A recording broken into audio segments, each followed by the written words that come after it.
Astro பக்தி stocks நேயர்கள் அனைவருக்கும் நமஸ்காரம். குரு பெயர்ச்சி பலன்கள் 2024. இந்த குரு பெயர்ச்சி பலன்களில் பொதுவான விஷயங்கள் என்ன, அதாவது குரு எந்த இடத்துல உட்கார்றார், அவருடைய பார்வை மற்றும் இந்த பயிற்சியினால் எந்தெந்த கிரகங்களுக்கு நல்ல விசேஷ பலன்கள் உண்டு, சின்ன சின்ன மிஸ்டேக்கெலாம் வரும், அது மாதிரி நிறை குறைகள் எல்லாமே கலந்து வரக்கூடியதான் ஒவ்வொரு ஆண்டு பலன்கள் அப்படின்னு சொல்லலாம். இப்போ குரோதி ஆண்டு அப்படின்னு மிக சிறப்பான ஆண்டாக இருக்குதா அப்படின்னு ஃபஸ்ட்டு பார்ப்போம். தமிழ் புத்தாண்டும் குரு பெயர்ச்சியும் சேர்ந்து வரக்கூடிய காலகட்டமாக இருக்கிறது. சித்திரை 1 14/4/2024 குரோதி ஆண்டு, தமிழ் புத்தாண்டு சித்திரை மாதம் பிறக்கிறதுங்க. அதை தொடர்ந்து 1/5/2024 புதன்கிழமை குரு பெயர்ச்சி பெயருது. இப்போ இந்த குரு பெயர்ச்சி அப்படின்னாவே ஆண்டு பலன்களாக சொல்லக்கூடிய குரு பெயர்ச்சி 9 கிரகத்தில் மிக சிறப்பான உன்னதமான ஒரு பாக்கியஸ்தானத்தைலாம் சொல்லக்கூடிய அற்புதமான ராஜ கிரகம் அப்படின்னு சொல்லலாம். குரு பெயர்ந்தால் எல்லாத்துக்குமே ஒரு கோடி புண்ணியமாக அல்லது அதாவது பிரகஸ்பதியோடைய விஷயம் என்ன அப்படின்னாலும் ஒவ்வொரு விஷயத்தையும் மாற்றக்கூடிய அமைப்பு அப்படின்னு சொல்லலாம். ஏன்னா அந்த எதிர்பார்ப்பு மக்களிடையே இருந்துக்கிட்டே இருக்குது. என்ன எதிர்பார்ப்புன்னு, நல்ல கிரகம் அல்லவா, சுபகிரகம் அல்லவா, சுப காரகத்துவத்தை கொடுக்கக்கூடியவர் குரு பகவான். குரு பகவானுடைய பெயர்ச்சி பொன்னான காலமாக பொன்னவன் திகழ்வானா அப்படிங்கிற அமைப்புக்கு நம்ம என்ன பார்க்க போகிறோம் அப்படின்னா, குரு பார்க்கக்கூடிய இடம் விருத்தி, நல்ல வளர்ச்சி அப்படின்னு சொல்ல, கோடி நன்மை அப்படின்னு சொல்லுவோம். ஆனால் இருக்கக்கூடிய பொன்னவன் இருக்கக்கூடிய ஸ்தான பலம் கொஞ்சம் பாதிப்பை ஏற்படுத்தும். இதில் 2, 5, 7, 9, 11ஆம் பார்வை. இந்த பார்வையில் 5, 7, 9ஆம் பார்வை மிக சிறப்பான பார்வை என்று சொல்லலாம். சமசப்தமமாக பார்க்கக்கூடிய பார்வை 7ஆம் பார்வை. குரு என்ன கொடுப்பாருங்க? குழந்தை பாக்கியம், தொழில், திருமண தடையை விளக்கக்கூடியவர் மற்றும் சுபிக்ஷத்தை தரக்கூடியவர், விசேஷமான நிகழ்ச்சிகளெல்லாம் தரக்கூடியவர், அள்ளி கொடுக்கக்கூடியவர் குரு பகவான் மட்டுமே அப்படின்னு சொல்லலாம். ஏன்னா எதனையுமே அனுசரித்து போகக்கூடிய ஒரு கிரகத்தில் பாக்கியவான் குரு பகவான். இப்போ மேஷத்தில் பயணிச்சிட்ருக்கார். அவர் ரிஷபம் காலபுருஷனுக்கு 2ஆம் பாவத்தில் வரார். ரிஷபத்துடைய இடம் என்னங்க? சுக்கிரனுடைய இடம். செவ்வாயுடைய இடத்துலேருந்து சுக்கிரனுடைய இடத்துக்கு வரார். அப்போ சுக்கிரனுடைய இடத்துக்கு வரக்கூடிய குரு பகவான் எந்த இடத்தை பார்வை செய்கிறார்? 5ஆம் பார்வையாக கன்னியையும், 7ஆம் பார்வையாக விருச்சிகத்தையும், 9ஆம் பார்வையாக விசேஷ பாக்கியஸ்தானமாக பார்க்கக்கூடிய இடம் உங்களுக்கு மகரம். ஏன்னா மகரம் ஜென்மசனியிலேருந்து இப்போ தான் விடுபட்டு 2ஆம் இடத்துக்கு போயிட்டார். ஸோ இந்த மாதிரி கிரக நிலைகளை வைத்து, பொதுவாக ஆண்டு பலனை வைத்து, ஒவ்வொரு கோச்சார கிரகங்கள் பயணிக்கக்கூடிய அமைப்பில் தான் நம்மளுடைய அந்த ஆண்டு பலன் மிக சிறப்பாக இருக்கா, சில விஷயங்கள் தடுமாற்றத்தை கொடுக்குதா, தடையலை கொடுக்குதா அப்படின்னு நம்ம ஆய்வு பண்ணிக்கணும். அதனால் எப்பயுமே ஒரு பெயர்ச்சி ஆண்டு பலன் பெயரும் பொழுது நல்ல ஜோதிடரை அணுகி கண்டிப்பாக பலாபலன் பார்த்துக்கணும். ஏன்னா இப்போ விழிப்புணர்வு கொடுக்கக்கூடிய அமைப்பில் ஜோதிடம் வளர்ந்துக்கிட்டு இருக்கு. அதனால் ஆன்மீகமும் ஜோதிடம் நம்மளுடைய இரு கண்களாக எடுத்து நம்மளுடைய முன்னேற்றத்துக்கு இதை நீங்கள் பயன்படுத்திக்கிங்க. ரிஷபத்தில் வரக்கூடிய குரு பகவான் சுக்கிரன் இடம். அது சுக்கிரன் என்னதுங்க அப்படின்னா, இது தேவகுரு, அது அசுரகுரு. ஆனாலும் 2 பேருமே சுபகிரகம் தான். அந்த இடத்துக்கு வரும் பொழுது கோடீஸ்வர யோகமாக கண்டிப்பாக சொல்லலாம். ஏன் அப்படின்னா, சுக்கிரனுடைய இடத்துல அசுபகுரு இடத்துல தேவகுரு சேரும் பொழுது அங்கே இருக்கக்கூடிய நட்சத்திரத்தெல்லாம் பார்க்கணும். கிருத்திகை, மிருகசீரிடம், ரோகிணி நட்சத்திரம். சந்திரன் உச்சம் பெறக்கூடிய இடம் ரிஷபம் தான். ஸோ சந்திரனோட உச்சம் பெற்ற இடத்தில் குரு உட்காரும் பொழுது மிக சிறப்பாக இருக்கும் அப்படின்னு சொல்லலாம். பொன் பொருள், மீடியா துறை மற்றும் கலைத்துறையில் இருக்கக்கூடிய அனைவருக்கும் இந்த ஆண்டு மிக சிறப்பாக இருக்கும். பெண்களுக்கு நல்ல ஒரு உயர்வு, கல்வி, திருமணம் மற்றும் சுபகாரிய நிகழ்ச்சிகள்லாம் வீட்டில் நடக்கும் அப்படிங்கிறது இதெல்லாம் பொது பலனாக சொல்லலாம். ஒவ்வொரு ராசிக்கு எடுத்து அதனுடைய பார்வை எங்கே குரு பலன் நமக்கு பார்வையாக விழுகிறதோ அதை வச்சு தான் நம்ம முழு பலனையும் ஒவ்வொரு ராசிக்கும் சொல்லணும். அப்போ இந்த குரு கன்னியையும் விருச்சிகத்தையும் மகரத்தையும் பார்க்கக்கூடிய இடம் அப்படிங்கும் பொழுது 5, 7, 9 மிக சிறப்பான பார்வையாக நம்ம எடுத்து அதற்கான பலாபலனை மற்ற ஒவ்வொரு ராசிகளும் தனித்தனியாக நம்ம பதிவாக கொடுக்க போகலாம் அப்படின்னு இருக்கோம். ஸோ எல்லாருமே ஒவ்வொரு ராசிக்கும் நல்ல ஒரு பதிவை எதிர்பார்த்துட்டுருங்க. தனித்தனி வீடியோவாக தருவோம். மேலும் குரு பெயர்ச்சியினால இன்னும் நல்ல ஒரு விஷயம் என்ன அப்படின்னு கேட்டிங்கன்னா, இந்த குரோதி ஆண்டு செவ்வாய் அரசனாக ஆட்சியாக அமர்கிறார். அப்போ சில விஷயங்கள் அரசியல் சார்ந்த போராட்டங்கள், மத குருமார்களுக்கு பிரச்சனைகள் வரக்கூடிய அமைப்பு, சின்ன சின்ன இடர்பாடுகள், அதே போல எல்லைம்பாங்க, நாட்டினுடைய எல்லையில் கூட சில பிரச்சனைகள் தோன்றி மறையும். பிரபஞ்சம் அப்படின்னு எடுத்துக்கிட்டிங்கன்னா நிலம் நீர் சார்ந்த பிரச்சனைகள் கண்டிப்பாக இந்த நிலநடுக்கம் வர்றது, அதே போல் ஏன்னா பூமிக்காரகன் அவர் செவ்வாய். இந்த மாதிரி நம்ம ஒவ்வொரு விஷயத்தையும் ஆண்டு பலனோடு சேர்த்து குரு பெயர்ச்சி பலனையும் நம்ம பார்க்கணும். அதை விட முக்கியமானது என்னன்னா, 5 மாதம் குரு பகவான் வக்ரகதிக்கு போவார். அதே போல் சனி பகவான் இப்போ கும்பத்தில் பயிற்சியாக இருக்கிறார்.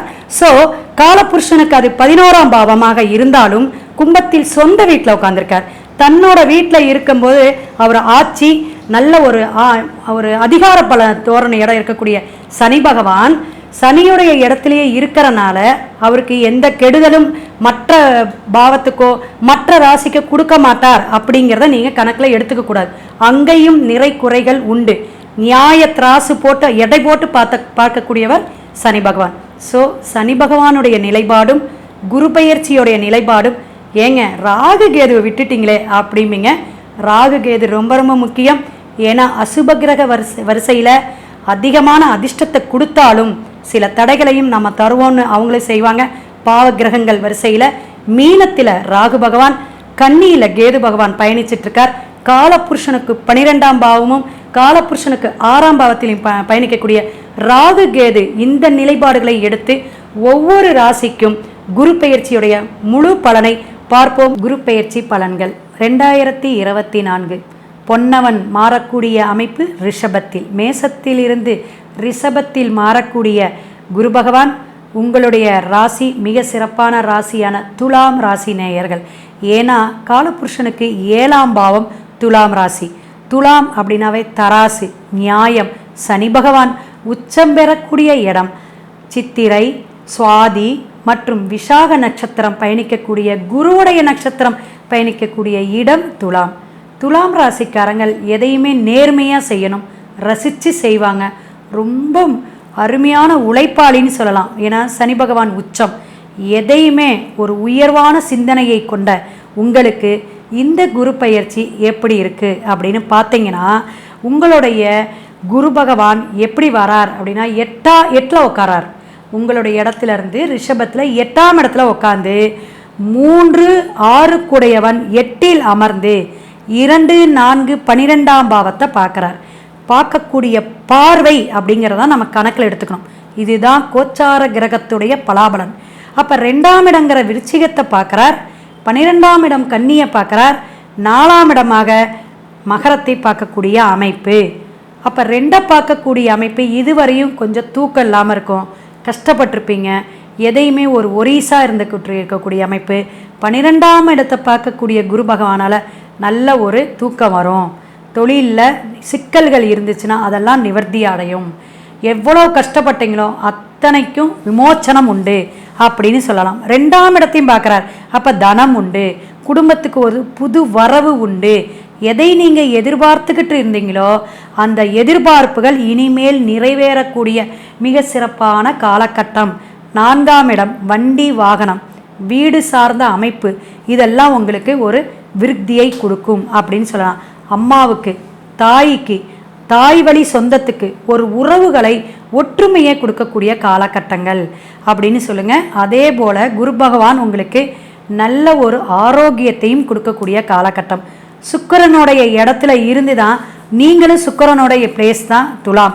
அப்போ கணவன் மனைவியுடைய ஒரு இணக்கம், ஒரு ஒற்றுமையை கொடுக்கக்கூடிய மனைவினால யோகம், மனைவினால லாபம், வருமானம் உண்டு, உத்தியோக மாற்றம் ஏற்பட்டு அவங்க இன்னும் கொஞ்சம் ப்ரொமோஷனில் வரக்கூடிய அமைப்பு உண்டுங்க. அல்லது நல்ல ஒரு ஆடம்பரமான திருமணம் நடக்கலாம்.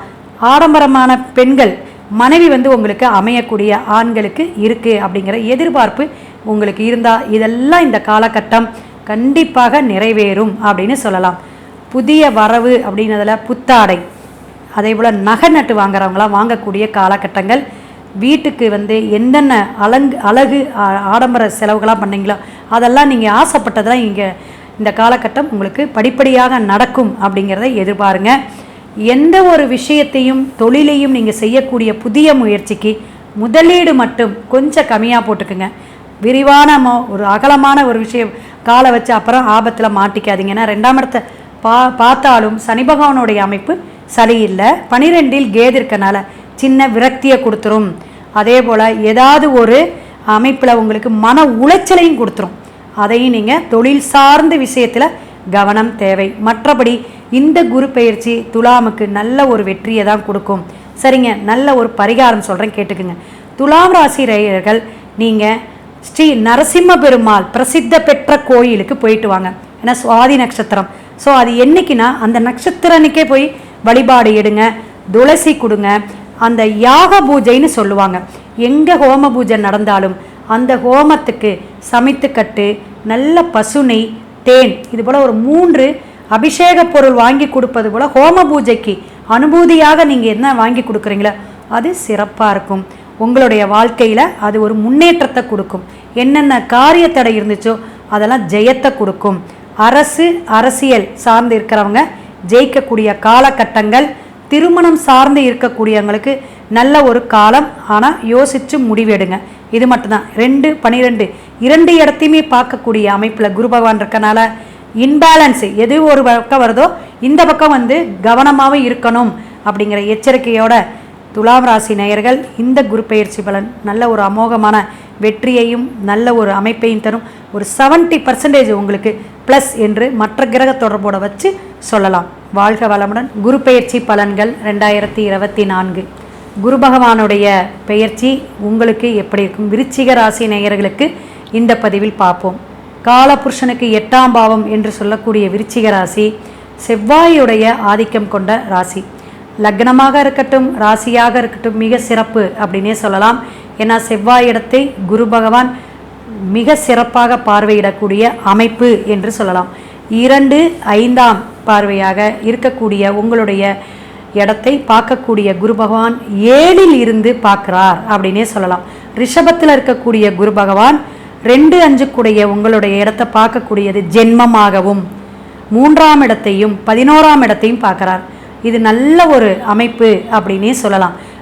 குரு பகவான் பார்க்கக்கூடிய அமைப்பில் கோடி புண்ணியத்தை கொடுக்கறதுல முதல் இடம் இப்போ உங்களுக்கு தான். ஏன்னா 7ஆம் பார்வையாக பார்க்குறார், சப்தமமாக பார்க்கக்கூடியார்.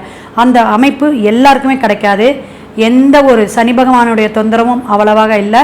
உங்களுக்கு ராகு கேதும் சிறப்பு தான் அப்படின்னு சொல்லலாம். ஒரு 2 வருஷம் 3 வருஷம் படாத பாடுபட்டு இருந்திருப்பீங்க. எப்படின்னா பங்காளி சண்டை, வீட்டு சண்டை, குடும்பத்தில் ஒற்றுமை இல்லை, குழந்தைங்கள்னால நிறைய விரைய செலவு, இதெல்லாம் இருந்துச்சா இல்லைங்களா? கண்டிப்பாக இருந்திருக்கும். பல பேருக்கு இருந்திருக்கு. நம்ம ஜாதகம் பார்க்கும்போது பார்த்துருக்கோம். ஸோ விருச்சிக ராசி நேயர்களுக்கு இனி வரும் காலகட்டங்கள் விமோச்சனம். மே மாதத்துலேருந்து ஹாப்பியாக இருக்கலாம். நல்ல முயற்சி எடுங்க. அருமையான உழைப்புக்கு நல்ல பலன் உண்டு. நிறைய வருமானம் வரப்போக்கூடிய அமைப்பு. உங்களுக்கு என்னென்ன தடைகள் இருந்துச்சோ குரு பகவானுடைய பார்வையினால், அந்த பிரகஸ்பதியோடைய பார்வையினால் மிக சிறப்பான பொன்னான காலம் அப்படின்னு சொல்லலாங்க. சரிங்க, உங்களுடைய இடத்துலேருந்து பார்க்கக்கூடிய அமைப்பில் என்னென்ன நடக்கும் அப்படின்னு பார்த்தீங்கன்னா, தொழில் முன்னேற்றம் ஃபஸ்ட்டு இருக்குங்க. என்ன நீங்கள் பிஸ்னஸ் செஞ்சிட்ருக்கீங்க, அடிமை தொழிலாக வேலைக்கு போகிறீங்க அல்லது சுய தொழில் செஞ்சிட்ருக்கீங்க, எந்த ஒரு தொழிலாக இருந்தாலும் எந்த நிர்வாகத்தன்மையாக இருந்தாலும் கண்டிப்பாக நல்லாயிருக்கும். ஆரோக்கியம் சிறப்பாக இருக்குங்க. குரு உங்களுக்கு அமைதியும் சாந்தத்தையும் கொடுக்கக்கூடிய காலகட்டங்கள், மிக அற்புதமான ஒரு வளர்ச்சியை கொடுக்கக்கூடிய அமைப்புங்க. அதே போல் குழந்தைகள்னால நல்ல பேர் வாங்குவீங்க. குழந்தைகள் ஏதாவது ஒரு பரிசு வாங்கிட்டு வருவாங்க. அப்படி அமையக்கூடிய அமைப்பு உண்டு. வீட்டில் கரண்ட்டு பிரச்சனை அல்லது தண்ணி சாக்கடை பிரச்சனையெல்லாம் விருச்சிகத்தை சொல்லுவாங்க. ஸோ இந்த வீடு தோஷம், வாஸ்து குற்றம், இதெல்லாம் இருக்கிறதெல்லாம் நீங்கக்கூடிய காலகட்டங்கள் எது அப்படின்னு கேட்டிங்கன்னா விருச்சிகத்துக்கு ரொம்ப சிறப்பு. அப்படி இதெல்லாம் துணிஞ்சு நீங்கள் ஆரம்பிக்கலாம். இல்லைங்க வீடே இல்லை, இடம் மட்டும் வாங்கி போட்டிருக்கீங்க அப்படின்னா வீடு கட்டக்கூடிய காலகட்டங்கள் அருமையாக இருக்குங்க. அதனால் இந்த எப்போ குரு நல்ல இடத்துக்கு வராரோ அப்போ நம்ம நல்லதாக அதை பயன்படுத்திக்கணும். ஏன்னா 1 நாள் 2 நாளில் 1 இயர் பயணிக்கக்கூடிய அமைப்பு. அப்போ அந்த 1 வருஷத்தை நல்லதுக்கு பயன்படுத்திட்டிங்கன்னா அது எப்பயுமே நிலைத்து இருக்கும். அதுதான் குரு நல்லா இருக்கும் போது தான் கல்யாணம் பண்ணுறோம், குரு நல்ல நிலையில் இருக்கும் போது தான் குழந்தை பாக்கியம் கிடைக்கும்.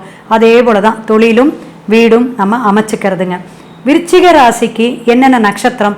விசாகம் இருக்குது, கேட்டை இருக்குது, அனுஷம் இருக்குது. அப்போ கேட்டைக்கு முதலிடம் சொல்லலாம். கேட்ட நட்சத்திரம் புதனுடைய நட்சத்திரம், குரு பார்க்குறார், ரொம்ப சிறப்பாக இருக்குங்க. அதே போல் அனுஷம் சகோதரர்களிட்ட நல்ல இணக்கம், நல்ல ஒற்றுமையை கொடுக்கும். அவங்கனால ஏதாவது பயன்பாடு இருக்கும், ஹெல்ப் பண்ணுவாங்கன்னு வச்சுக்கோங்களேன். கூட்டு தொழில் முயற்சிகள் பண்ணிகிட்டு இருந்தீங்கன்னா சூப்பராக இருக்குங்க. ரியல் எஸ்டேட்டு, அதே போல் பொது ஜனங்கள் மாதிரி பொது இடத்துல இருந்து செய்யக்கூடிய வியாபாரங்கள் அனைத்துமே வெற்றியாக நல்ல லாபத்தை பல மடங்கு பெருகக்கூடிய காலகட்டம் அப்படின்னே சொல்லலாம். மேற்கொண்டு நீங்கள் என்னன்னா 8ஆம் இடங்க. அப்போ திடீர் பண வரவு. ஒரு சிலர் சொல்லுவாங்க லாட்ரியில் போடட்டுமா அல்லது மற்ற ஏதாவது ஒரு விஷயம் எனக்கு கிடைக்குமா யோகம்னு. வராத பணம் வரும், வாரா கடன் வருங்கிற மாதிரி. வராத எந்த படமாவது நின்றுட்டு இருந்துச்சுன்னா, சிக்கலை ஏற்படுத்திட்டு இருந்துச்சுன்னா, அது இந்தாங்கன்னு கொண்டு வந்து கொடுக்கக்கூடிய காலகட்டங்கள். இந்த அமைப்பை நீங்கள் பயன்படுத்திக்கோங்க. குரு பகவான் உங்களுக்கு சிறப்பானது இருந்தாலும் நீங்கள் எந்த விஷயத்தில் கவனமாக இருக்கணும் அப்படின்னா, கொடுக்கல் வாங்கல்ல கொஞ்சம் கவனமாக இருங்க. ஏன் அப்படின்னா சனி பகவானோட அமைப்பு. சில விஷயங்கள் நம்ம கவனத்தில் இருக்கிறதுக்கு பாவகிரக தொடர்போ பாவகிரகங்களுடைய அமைப்போ நம்ம பார்க்கணும். அப்போ ராகு கேது அமைப்பை வச்சு தான் இதை சொல்கிறோம்.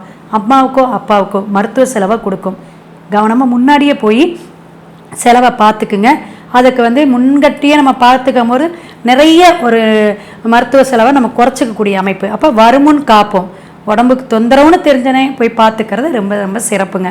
மேற்கொண்டு அரசியல் சார்ந்து இருக்கக்கூடிய துறைங்க நாங்கள் அப்படின்னீங்கன்னா கண்டிப்பாக சக்ஸஸ் தாங்க. ஆன்மீகம் உங்களுக்கு நல்லா இருக்கிறார். ஏன்னா ஆன்மீகமே குரு தான், அவர் தான் வழிகாட்டி, அவர் தான் சாஸ்திரி. அப்போ அவரே உங்களை பார்க்கும் பொழுது உங்களுக்கு மிக சிறப்பான அற்புதமான காலகட்டங்கள் அப்படின்னே சொல்லலாம். ஜெயிப்பீங்க. யார் இந்த நட்சத்திர லக்னம் ராசியில் இருக்கீங்களோ கண்டிப்பாக இந்த தேர்தலில் ஜெயிக்கக்கூடிய அமைப்பு விருச்சிகத்திற்கு உண்டு அப்படின்னு ஹாப்பியாக சொல்லலாம். அதே போல் நீங்கள் பெரிய பெரிய விஷயங்கள் எந்த கனவுகள் வச்சுருந்தாலும் அதுவும் வெற்றியை கொடுக்கும் அப்படிங்கிறது. மக்களுக்கு நிறைய தொடர்பை கொடுக்கக்கூடிய, கம்யூனிகேஷனை கொடுக்கக்கூடிய இடமாகவும் இருக்கிறனால நிறைய விஷயங்கள் நீங்கள் சாதிக்கக்கூடிய காலகட்டம் இந்த குரு பெயர்ச்சி விருச்சிக ராசி நேயர்களுக்கு. அதனால் முயற்சியை நல்லா நீங்கள் போடுங்க. நிறைய பணவரவு, புகழாரம் எல்லாமே உங்களுக்கு கிடைக்கக்கூடிய காலகட்டமாக இருப்பதால் நீங்கள் ஒவ்வொருத்தரும் ஒரு சில பரிகாரம் மட்டும் சொல்கிறேன், கேட்டுக்குங்க. ஏன்னா விருச்சிகம் ரொம்ப ரொம்ப முக்கியமான இடம்னு ஏன் சொன்னேன்னா, விசாகம் அங்கே இருக்குது. திருச்செந்தூர் முருகனை போய் வழிபாடு எடுங்க. நாளிக்கிணறு, கடல் மற்றும் முருகனுக்கு ஒரு 3 அபிஷேக பொருள், விபூதி, பன்னீர், தேன் உங்கள் கையால் கொடுத்து வியாழக்கிழமை சென்று வழிபாடு எடுங்க. சிறப்பாக இருக்கும். குலதெய்வ வழிபாடு எடுங்க. ஏன்னா இந்த குலதெய்வ வழிபாடு சில நாள் நீங்கள் தவிர்த்திருப்பீங்க, எனக்கு தெரியும். ஏன்னா கட்டத்தோட அமைப்பு அப்படி இருக்குது. ஸோ அதெல்லாம் தொடர்ந்து எடுங்க. தை மாதம் ஆடி மாதம் கூட நீங்கள் குலதெய்வ வழிபாடு எடுக்கலாம். அது ரொம்ப ரொம்ப சிறப்பு. குடும்பத்தோடு எடுக்கக்கூடிய குலதெய்வ வழிபாடு தான் அற்புதமான வழிபாடு. பொங்கல் வச்சு நெய்வேத்தியத்துக்கு என்னென்ன நம்ம கொடுக்க முடியுமோ அபிஷேகத்துக்கு கொடுத்து, புத்தாடை வாங்கி கொடுத்து, நல்ல பொறுமையாக வழிபாடு எடுத்துகிட்டு வாங்க. இந்த ஆண்டு அமோகமான ஆண்டாகவும் வெற்றி ஆண்டாகவும் 90% அற்புதமான காலகட்டத்தை எல்லாரும் இறை அருளாலும் குரு அருளாலும் இந்த விருச்சிக ராசி நேயர்கள் பயன்பாட்டுக்கு வச்சுக்குங்க. வாழ்க வளமுடன்.